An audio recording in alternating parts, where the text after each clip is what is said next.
Olá, tudo bem?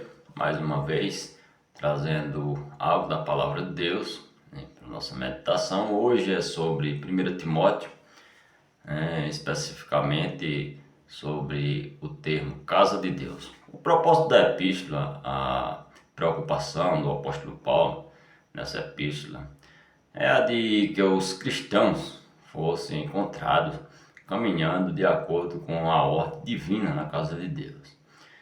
E assim, um testemunho sobre o verdadeiro caráter de Deus, como o Deus Salvador e como o Deus Criador. Seria dado, seria dado ao mundo.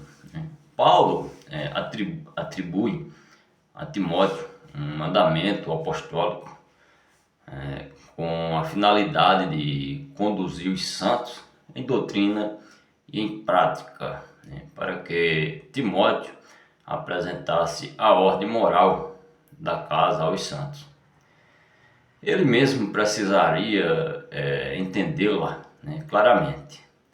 Desta forma, Paulo disse: escrevo-te estas coisas, esperando e ver-te bem depressa, mas se tardar, para que saiba como convém andar na casa de Deus, que é a igreja do Deus vivo, a coluna e firmeza da verdade. Paulo, portanto, passa a apresentar a Timóteo a ordem moral da casa de Deus. Nós vemos isso em 1 Timóteo capítulo 3, versículo 14 e 15 em diante. De acordo com a mente de Deus, para que Timóteo tivesse um padrão com o qual pudesse trabalhar e orientar os santos em uma linha de conduta que fosse adequada à casa de Deus. Deus preservou esta epístola inspirada para que tivesse o padrão de sua casa em nossas mãos e assim soubéssemos como nos conduzir nela.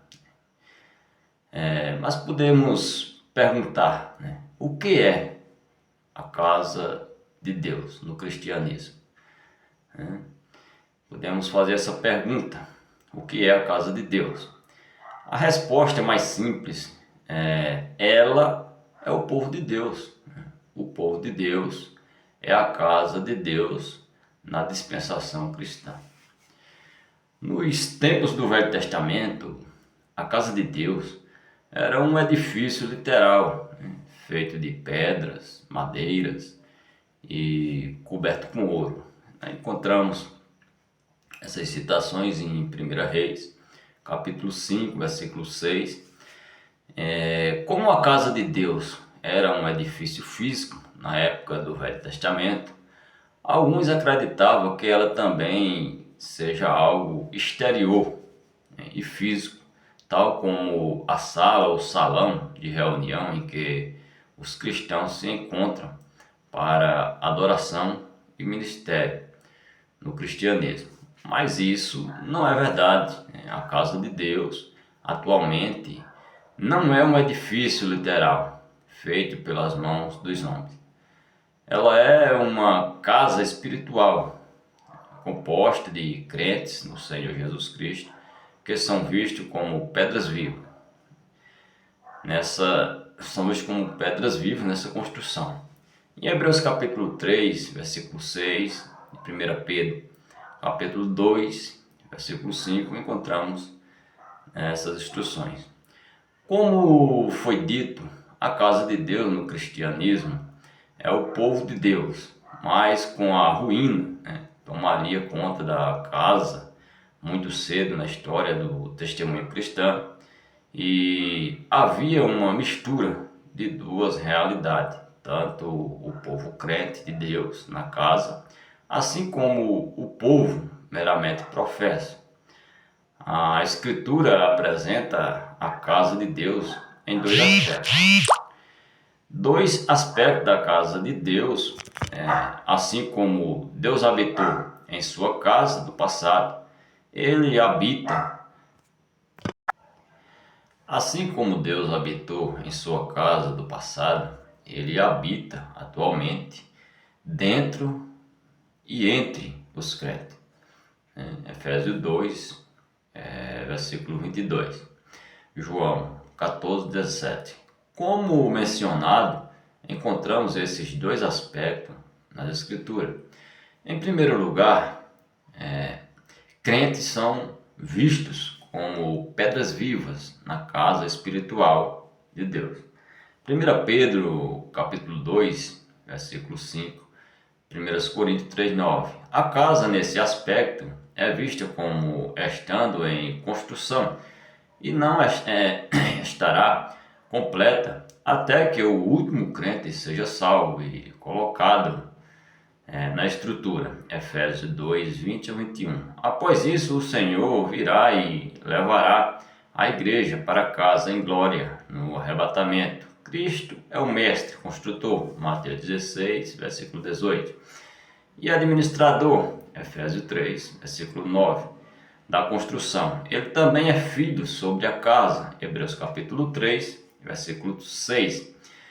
Em segundo lugar, a casa de Deus é vista como a habitação de Deus na terra, Efésios 2, 22, 1 Timóteo 3, 15, 1 Coríntios 3, 9. Nesse aspecto, ele está habitando na casa atualmente e os homens são vistos como participantes na edificação da casa. Alguns homens estão edificando com bom material e alguns com material ruim. 1 Coríntios 3, do 9 ao 17. Consequentemente, uma grande desordem entrou na casa e ela agora se tornou como uma grande casa, cheia de confusão e ruína. A casa, nesse aspecto, tem uma mistura de verdadeiros crentes e crentes meramente professos. Podemos ver isso em 1 Coríntios, capítulo 3, 17, em 2 Timóteo, capítulo 2, 20, em 1 Pedro, capítulo 4, versículo 17. Visto que o Espírito Santo habita na casa, falsos cristãos meramente professos, que também estão nela, são participantes do Espírito de um modo exterior, superficial, sem na verdade serem habitados pelo Espírito. Hebreus capítulo 6, versículo 4. Compare em figura Êxodo 30, versículo 25 ao 29, Êxodo 30 e o versículo 30. Algumas das diferenças entre os dois aspectos são: o primeiro aspecto vê a casa como sendo formada apenas de verdadeiros crentes. O segundo aspecto vê tanto os crentes verdadeiros quanto os crentes meramente professos, misturados entre si. Consequentemente, nenhuma assembleia local jamais é chamada de casa de Deus na Escritura. A casa de Deus é uma esfera maior do que a assembleia local. E nesse segundo aspecto, ela abrange toda a profissão cristã sobre a terra. No primeiro aspecto, a casa de Deus é vista pelo lado da soberania de Deus. Efésios capítulo 2, versículo 20 e 21. No segundo aspecto, ela é vista pelo lado da responsabilidade do homem. Podemos ver isso em 1 Pedro, capítulo 4, e o versículo 17. No primeiro aspecto, Cristo é o edificador, Mateus 16, 18. No segundo aspecto, os homens são vistos como participantes no processo de edificação. 1 Coríntios 3, 11 ao 15. No primeiro aspecto, as pessoas se tornam parte da casa ao crerem no Evangelho. E no segundo aspecto, as pessoas entram na casa ao fazerem uma profissão de fé em Cristo. Podemos ver isso em 2 Timóteo 2,19. Ou ao serem batizados, que é o modo formal de se entrar nela. No primeiro aspecto, os crentes são a casa, Hebreus capítulo 3, versículo 6, 1 Pedro capítulo 2, versículo 5. No segundo aspecto, os crentes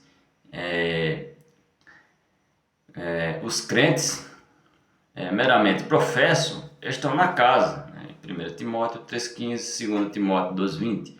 No primeiro aspecto da casa, o Espírito de Deus habita nos crentes, João 14,17, Atos 2,4. No segundo aspecto, o Espírito de Deus habita tanto nos crentes quanto com os crentes, ou entre os crentes. Atos 2, 1 Coríntios 3,16 ao 17. O primeiro aspecto, às vezes, é chamado de casa da realidade, enquanto o segundo aspecto, de a casa da profissão.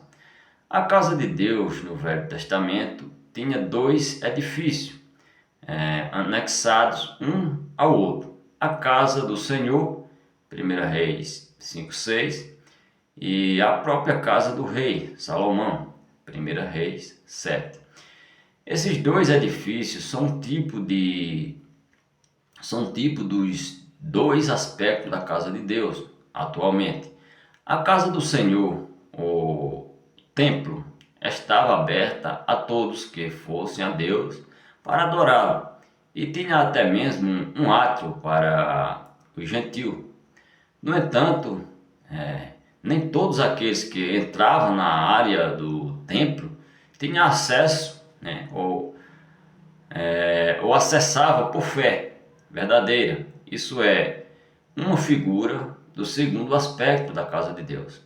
Atualmente, onde há uma mistura de verdadeiros crentes e meramente professos, a casa de Salomão era uma série de edifícios interconectados, onde a entrada era permitida somente a ele e a sua família. Gentios que visitavam a região e outros em Israel não poderiam entrar lá. Isto é um tipo do primeiro aspecto da casa, que é composta apenas de verdadeiros crentes. Aqueles que fazem parte da família de Deus, as duas principais figuras que o Espírito de Deus usa para descrever a Igreja de Deus na Escritura são o corpo de Cristo e a casa de Deus. A Igreja vista como o corpo de Cristo encontra-se apenas em 4 epístolas romanos. Em Romanos, em Coríntios, em Efésios e em Colossenses. Mas a igreja vista como casa de Deus encontra-se em quase todas as epístolas. A casa de Deus, portanto, ocupa uma parte muito maior das Escrituras do Novo Testamento. A ideia principal quanto ao corpo de Cristo é a unidade manifestada, enquanto que a ideia principal da casa de Deus é um testemunho público. A igreja vista como uma casa é o vaso de testemunho de Deus na terra. Como foi dito, o grande propósito da casa de Deus é apresentar o verdadeiro caráter de Deus perante o mundo. O apóstolo Pedro mostra isso em sua primeira epístola. Depois de falar da casa de Deus como uma casa espiritual, ele diz que aqueles que a compõem devem proclamar as excelências daquele que os chamou das trevas para a sua maravilhosa luz. 1 de Pedro, capítulo 2, versículo do 5 ao 9. Os homens deveriam ser capazes de olhar para a casa de Deus e conhecer a Deus. Podemos aprender certas coisas sobre o ocupante de uma casa ao olharmos para a sua casa. Se o jardim estiver descuidado, se houver lixo em volta, se a casa precisar de pintura e etc., podemos concluir que ela provavelmente estará da mesma forma do lado de dentro. E assim, isso nos dá uma ideia quanto ao tipo de pessoa que é o proprietário. Por outro lado, podemos olhar para uma casa bem cuidada, até onde nossos olhos alcançam, e concluir que o proprietário é provavelmente uma pessoa organizada. Assim, temos informações sobre seu caráter e também Deus quer que o mesmo aconteça em nossa casa. Ele deseja que seu caráter seja visto claramente na ordem de sua casa. Visto que o povo de Deus constitui a casa de Deus, o mundo deveria ser capaz de olhar para nós, no que diz respeito ao nosso caráter e modo de agir, e conhecer o verdadeiro caráter de Deus. Como foi dito, a casa de Deus tem a ver com o testemunho público de Deus na terra, e é, portanto, o foco desta epístola o foco desta epístola está no que é exterior, naquilo que é visto pelos homens. Portanto, a epístola não trata dos privilégios internos da Assembleia. Certo? Fique na paz e até breve.